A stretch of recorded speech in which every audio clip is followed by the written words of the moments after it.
வணக்கம் நண்பர்களே. இன்னைக்கு நிஃப்டி 50 பார்த்தீங்கன்னா, கிட்டத்தட்ட ஒரு 325 பாயிண்ட் பாசிட்டிவ்ல போயிருக்கு. சென்செக்ஸ் பார்த்தீங்கன்னா, கிட்டத்தட்ட ஒரு 1131 பாயிண்ட் பாசிட்டிவ்ல க்ளோஸ் ஆயிருக்கு. நிஃப்டி பேங்க் பாருங்க, கிட்டத்தட்ட ஒரு 960 பாயிண்ட் பாசிட்டிவ்லையும், நிஃப்டி ஐடி 482 பாயிண்ட் பாசிட்டிவ்ல க்ளோஸ் ஆயிருக்கு. மோஸ்ட்லி பார்த்தீங்கன்னா, இன்னைக்கு எல்லா இண்டிசஸுமே பாசிட்டிவ்ல தான் போயிருக்கு.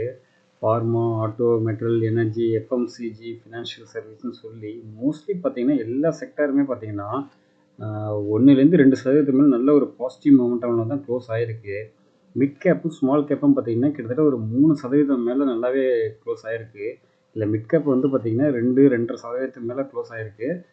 ஸ்மால் கேப் பார்த்தீங்கன்னா ஆல்மோஸ்ட் ஒரு 3% வரைக்கும் நல்லாவே ஒரு பாசிட்டிவ் மொமெண்டமாக தான் க்ளோஸ் ஆயிருக்கு. மோஸ்ட்லி பார்த்தீங்கன்னா இன்றைக்கி நல்ல ஒரு புல் ட்ரெண்டு தான் போயிருக்கு. கேண்டில் வைஸ் பார்க்கும்போது பார்த்தீங்கன்னா நல்ல ஒரு கேப் அப்பு நேற்று இதோட நல்ல ஒரு கேப் அப்பில் நல்லாவே பாசிட்டிவ் மவுண்டரில் ஓப்பன் ஆகி நல்ல ஒரு அப் ட்ரெண்ட்லேயே போயிருக்கு. இன்றைக்கி வேல்யூமும் கொஞ்சம் நேற்றைய விட இன்றைக்கி கொஞ்சம் நல்லாவே இன்க்ரீஸ் ஆகிருக்கு கம்பேரிட்டிவ்லி. இது நல்ல ஒரு புல்லிஷ் கேண்டில் போட்டிருக்கு. நம்ம பிஃபோரே எக்ஸ்பெக்ட் பண்ண மாதிரி 22,800 வந்துருச்சு. இதுக்கு மேலே ஏறதுக்கு பாசிபிலிட்டிஸ் இருக்குது. ஒரு 23,000 23,500 வரைக்கும் போகிறதுக்கு பாசிபிலிட்டிஸ் இருக்குது. பட் இது நிலைக்குமான்னு கேட்டிங்கன்னா கிளியராக சொல்ல முடியாது. Depends on the US market. என்ன காரணம்னு பார்க்கும்போது நேற்று வீடியோவில் சொல்லியிருந்தேன், யூஎஸ் மார்க்கெட்டு எப்படி ஓப்பன் ஆகுதோ அதுக்கேற்ற மாதிரி தான் ரியாக்ட் ஆகும் அப்படின்னு சொல்லியிருந்தேன். அதேமாதிரி பார்த்தீங்கன்னா நேற்றுக்கு யூஎஸ் மார்க்கெட்டு நல்ல ஒரு பாசிட்டிவ் மொமெண்டமில் க்ளோஸ் ஆகிருக்கு. காலையில் பார்த்தீங்கன்னா அதாவது யூஎஸ் மார்க்கெட்டு காலையில் பார்த்தீங்கன்னா 89 பாயிண்ட் நாஸ்டாக் வந்து நல்ல பாசிட்டிவ் மொமெண்டமில் போனது.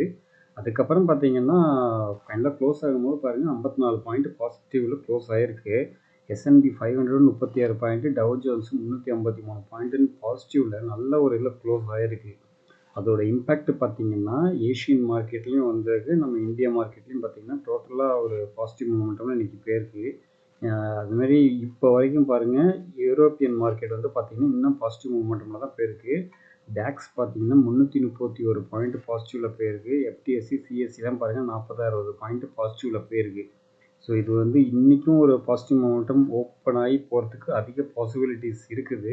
ஸோ நம்ம பொறுத்திருந்து பார்ப்போம். அதுமாரி பார்த்தீங்கன்னா நம்ம ஏஷியன் மார்க்கெட்டில் நிக்கி வந்து பார்த்திங்கன்னா 448 பாயிண்ட் பாசிட்டிவ்லேயும், ஹாங்சங் வந்து பார்த்திங்கன்னா 595 பாயிண்ட் பாசிட்டிவ் போயிருக்கு. ஷாங்காயும் பார்த்தீங்கன்னா சின்னதாக ஒரு பாசிட்டிவ் மூமெண்டம் தான் போயிருக்குது. மற்ற தைவான், கொஸ்டி எல்லாமே பாருங்கள் அது எல்லாமே பாசிட்டிவ் மூவ் தான் போயிருக்கு. இன்றைக்கி டோட்டலாக சொல்ல போனால் ஆல் ஓவர் வேர்ல்டில் எல்லா மார்க்கெட்டுமே பார்த்திங்கன்னா பாசிட்டிவ் சைடு தான் போய்ட்டுருக்கு. ஸோ எப்படி இருக்குது என்னங்கிறத பார்ப்போம். நேற்று எஃப்ஐ டேட்டா பார்த்தீங்கன்னா அதிர்ச்சிகரமான இதுதான். நேற்றுக்கும் எஃப்ஐஐ சேல் பண்ணி தான் வச்சுருக்காங்க.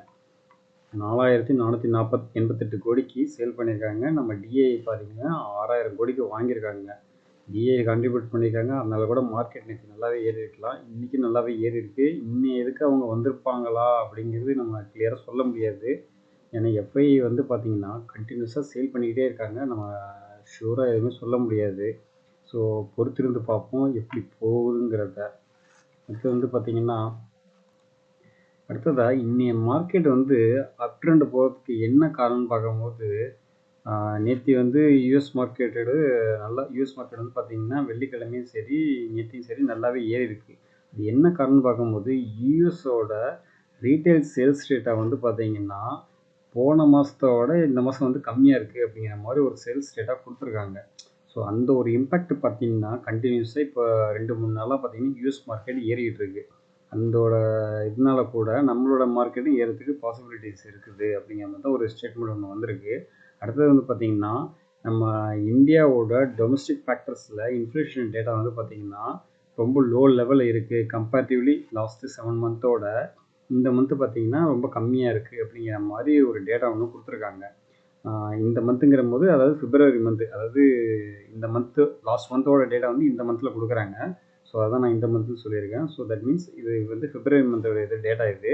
அதில் வந்து பார்த்திங்கன்னா இன்ஃப்ளேஷன் வந்து பார்த்திங்கன்னா ரொம்பவே கம்மியாக இருக்குது லாஸ்ட்டு 7 மந்த்தோட. ஸோ இதெல்லாம் பார்த்திங்கன்னா நம்ம இந்தியா மார்க்கெட்டு கொஞ்சம் பாசிட்டிவாக இருக்குது. அதனால் ஒரு புல் ட்ரெண்டு வந்திருக்கு. பட் இது நீடிச்சு நிலைக்குமாங்கிறத நம்ம கிளியராக சொல்ல முடியாது. இன்னும் ட்ரெண்ட் லைன்லாம் இன்னும் பிரேக் அவுட் பண்ணி வரல. இந்த ட்ரெண்ட் லைன்லாம் நல்லா ஒரு பிரேக் அவுட் பண்ணி வரணும். வந்ததுக்கப்புறம் தான் நம்ம கிளியராக சொல்ல முடியும். சரி ஓகே மார்க்கெட் வந்து ஏறப்போகுது இறங்க போகுதுங்கிறத நம்ம கிளியராக சொல்ல முடியும். அது வரைக்கும் நம்ம எதுவுமே கிளியராக சொல்ல முடியாது.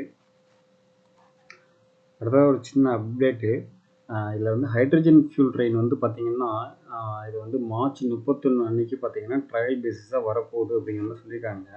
இப்போ அது எங்கே வரப்போகுதுன்னு பார்த்தீங்கன்னா ஹரியானா மாநிலத்தில் வந்து வரப்போகுது. ஒரு 89 கிலோமீட்டர் உள்ள டிஸ்டன்ஸை வந்து கடக்கிறதுக்காக அவங்க வந்து பண்ண போகிறாங்க, ட்ரையல் எடுத்து பார்க்க போகிறாங்க. இதில் வந்து பார்த்திங்கன்னா அந்த ட்ரெயின் வந்து பார்த்திங்கன்னா கிட்டத்தட்ட ஒரு 110 கிலோமீட்டர் வரைக்கும் ஸ்பீடில் போகும் அப்படிங்கிற மாதிரி ஒரு அனௌன்ஸ்மெண்ட் கொடுக்குறாங்க. மேக்ஸிமம் பார்த்திங்கன்னா வித்தின் ஒரு 1.5 ஹவரில் இந்த கிலோமீட்டரை ட்ரான்ஸ்ஃபர் பண்ணிடலாம். 89 கிலோமீட்டர் வந்து மேக்ஸிமம் 90 கிலோமீட்டர் வச்சுங்க டிஸ்டன்ஸு, இதை வந்து வித்தின் 1.5 ஹவரில் ட்ரான்ஸ்ஃபர் பண்ணிடலாம் அப்படிங்கிற மாதிரி சொல்லியிருக்காங்க. ஃப்யூச்சரில் வந்து பார்த்திங்கன்னா இது வந்து ஒவ்வொரு ட்ரையல் பேசிஸாக ஒவ்வொரு மாநிலத்திலையும் கொண்டு வர போகிறோம் அப்படிங்கிற மாதிரி சொல்லியிருக்காங்க. இப்போதைக்கு ஃபஸ்ட்டாக ஹரியானாவில் தான் கொண்டு வந்திருக்காங்க. ஸோ அடுத்ததாக 1 பை 1 இம்ப்ளிமெண்டேஷன் பண்ண போகிறதா ஸ்டேட்மெண்ட் கொடுத்துருக்காங்க. ஸோ இதனால் பார்த்திங்கன்னா ரயில்வே செக்டர் உள்ள ஸ்டாக்ஸ் எல்லாமே ஒரு நல்ல ஒரு பாசிட்டிவ் நியூஸாக வந்திருக்குது. இது அந்த ரயில்வே அந்த ஒரு ட்ரெயின் மட்டும் இல்லை, டோட்டலாக எல்லாமே என்டையர் இதுக்குமே எல்லாமே பாசிட்டிவ் நியூஸாக வரும். ஸோ பொறுத்திருந்து பார்ப்போம் எப்படி போகுதுங்கிறத. இப்போ ஐஆர்டியிலேருந்து ஒரு அப்டேட்டு. ஐஆர்டிஏ போர்டு வந்து பார்த்திங்கன்னா இந்த ஃபினான்ஷியல் இயர் 2025 மட்டும் அவங்களோட போரிங் வந்து இன்க்ரீஸ் பண்ணியிருக்காங்க. பிஃபோராக பார்த்திங்கன்னா அவங்களோட இது வந்து 24,200 கோடியாக இருந்த போரிங் வந்து இப்போ வந்து 29,200 கோடியாக இன்க்ரீஸ் பண்ணியிருக்காங்க. கிட்டத்தட்ட ஒரு 5,000 கோடி வரைக்கும் அது வந்து அவங்களுக்கு இன்க்ரீஸ் பண்ணியிருக்காங்க. இது வந்து ஐஆர்டிஏவுக்கு ஒரு பாசிட்டிவ் நியூஸாக போயிருக்குது. அடுத்தது வந்து பார்த்திங்கன்னா சூரியோதயா ஸ்மால் ஃபினான்ஸ் பேங்க் அதோட ப்ரொமோட்டர் அண்ட் மேனேஜிங் டைரக்டராக இருக்கிறவர் வந்து பார்த்திங்கன்னா பாஸ்கர் பாபு ராமச்சந்திரன். அவர் என்ன பண்ணியிருக்காரு, கிட்டத்தட்ட ஒரு 1.5 லட்சம் ஈக்விட்டி ஷேரை வந்து ஓப்பன் மார்க்கெட்டில் வாங்கியிருக்காரு.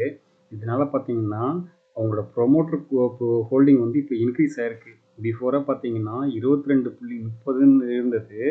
இப்போ வந்து பார்த்திங்கன்னா 22.44 இன்க்ரீஸ் ஆகிருக்கு. கிட்டத்தட்ட வந்து பார்த்திங்கன்னா ஒரு 0.14% வந்து இன்க்ரீஸ் ஆகிருக்கு. இது இவரோட ஹோல்டிங் இருக்குல்ல, இவரோட ஹோல்டிங் வந்து பார்த்திங்கன்னா பிஃபோராக 5.04% வச்சுருந்தாரு. இப்போ பார்த்திங்கன்னா 5.18% மாறி இருக்கு. ஸோ அவர் வந்து பார்த்திங்கன்னா இப்போதைக்கு அமௌண்ட்டு போட்டு அவரை வந்து இன்க்ரீஸ் பண்ணியிருக்காரு. அவரோட ஹோல்டிங் வந்து இன்க்ரீஸ் பண்ணி வச்சுருக்காரு. அடுத்தது எல்ஐசிலேருந்து ஒரு அப்டேட்டு. எல்ஐசியில் பார்த்திங்கன்னா எல்ஐசியோட போர்டு வந்து சீஃப் ரிஸ்க் ஆஃபீஸரை வந்து அப்பாயின்மெண்ட் பண்ணியிருக்காங்க. அது வந்து பார்த்திங்கன்னா மார்ச் 19 எஃபெக்டிவ்னு கொடுத்துருக்காங்க. அவர் பேர் யாருன்னு பார்த்திங்கன்னா சத்மன்யூ ஸ்ரீனிவாசான் பேர். அவர் தான் இனிமேல் சீஃப் ரிஸ்க் ஆஃபீஸராக இருப்பார் அப்படிங்கிற மாதிரி ஒரு ஸ்டேட்மெண்ட் ஒன்று கொடுத்துருக்காங்க. அடுத்ததாக என்பிசிசிலேருந்து ஒரு அப்டேட்டு. அவங்களுக்கு வந்து பார்த்திங்கன்னா கிட்டத்தட்ட ஒரு 44.62 கோடிக்கு வந்து பார்த்திங்கன்னா ஒரு ஆர்டர் ஒன்று கிடச்சிருக்கு. அது யார்ட்டுன்னு பார்த்தீங்கன்னா Mahatma Gandhi institute of rural industrialisation அப்படிங்கிற ஒரு இதுலேருந்து அவங்களுக்கு வந்து பார்த்திங்கன்னா இவங்களுக்கு ஒரு ஆர்டர் கிடச்சிருக்கு. எதுக்காகன்னு பார்த்தீங்கன்னா இன்ஃப்ராஸ்ட்ரக்சர் டெவலப்மெண்ட்டுக்காக அவங்க பண்ணியிருக்கிறதா கொடுத்துருக்காங்க. இந்த ஆர்டர் வந்து என்பிசிசிக்கு கிடச்சிருக்கு. அடுத்ததாக பஜாஜ் ஃபின்சர்வ் பார்த்திங்கன்னா பஜாஜ் அலையன்ஸ் ஜெனரல் இன்சூரன்ஸை வந்து கிட்டத்தட்ட ஒரு 26% ஸ்டாக்கை வந்து அப்ரிஷியேஷன் பண்ண போகிறாங்க. இதோட மதிப்பு எவ்வளோன்னு பார்த்தீங்கன்னா கிட்டத்தட்ட ஒரு 24,180 கோடிங்கிற மாதிரி சொல்லியிருக்காங்க. ஸோ இது வந்து பஜாஜ் ஃபின்சர்வுக்கு ஒரு பாசிட்டிவான நியூஸாக வந்திருக்கு. இப்போ அடுத்ததாக ஹச்சிசிசிலேருந்து ஒரு அப்டேட்டு. ஹச்சிசிசி வந்து பார்த்திங்கன்னா டாடா ப்ராஜெக்டோட ஒரு ஜாயின் வெஞ்சர் பண்ணியிருக்காங்க. கிட்டத்தட்ட ஒரு 2,190 கோடிக்கு கான்ட்ராக்ட் ஒன்று வந்து கிடச்சிருக்கு. மத்திய பிரதேசத்தில் மெட்ரோ ஸ்டேஷன் வந்து இது பண்ணுறதுக்காக கிடச்சிருக்கு அவங்களுக்கு. கிட்டத்தட்ட ஒரு 8.65 கிலோமீட்டர் டிஸ்டன்ஸுக்கு இவங்க வந்து டனல் ஸ்டேஷன் ரெடி பண்ணி கொடுக்கணும் அப்படிங்கிற மாதிரி சொல்லியிருக்காங்க. இப்போதைக்கு பார்த்திங்கன்னா இவங்கள்ட்டே ஒரு 55% ஷேர்ஸ் வந்து இருக்குது. மீதி இதுக்கு வந்து பார்த்திங்கன்னா அவங்கள்ட்ட டாட்டாவோட ஒரு கொலாபரேட் பண்ணி இவங்க வந்து இந்த ப்ராஜெக்டை பண்ண போகிறாங்க. இவங்க 55% ஷேர்ஸ் வந்து பார்த்திங்கன்னா கிட்டத்தட்ட ஒரு 1,205 கோடிக்கு இவங்கள்ட்ட மட்டுமே இருக்குது, அமௌண்ட் இருக்குது அப்படிங்கிற மாதிரி ஒரு ஸ்டேட்மெண்ட்டும் கொடுத்துருக்காங்க. அடுத்ததாக இர்கான் இன்டர்நேஷ்னல்லேருந்து ஒரு அப்டேட்டு. அவங்களுக்கு பார்த்திங்கன்னா கிட்டத்தட்ட ஒரு 1,096 கோடிக்கு ஒரு ப்ராஜெக்ட் ஒன்று கிடச்சிருக்கு. அது யார்ட்டுன்னு பார்த்தீங்கன்னா கவர்மெண்ட் ஆஃப் மெகாலயா அவங்கள்ட்ட கிடச்சிருக்கு. இதில் என்னென்னா இல்லை இர்கானோட ஷேர் வந்து பார்த்திங்கன்னா 26% மட்டும்தான். மீதி இருக்க 74% வந்து பார்த்திங்கன்னா அங்கே உள்ள கம்பெனியான பத்ரி ராய்னு ஒரு ஹோல்டிங் கம்பெனியோட ஜாயின் வெஞ்சர் பண்ணி தான் இவங்க இந்த ப்ராஜெக்டை வந்து எக்ஸிக்யூட் பண்ண போகிறதா ஒரு ஸ்டேட்மெண்ட் ஒன்று கொடுத்துருக்காங்க. இது வந்து இர்கான் இன்டர்நேஷ்னலுக்கு இது ஒரு பாசிட்டிவ் நியூஸாக வந்திருக்கு.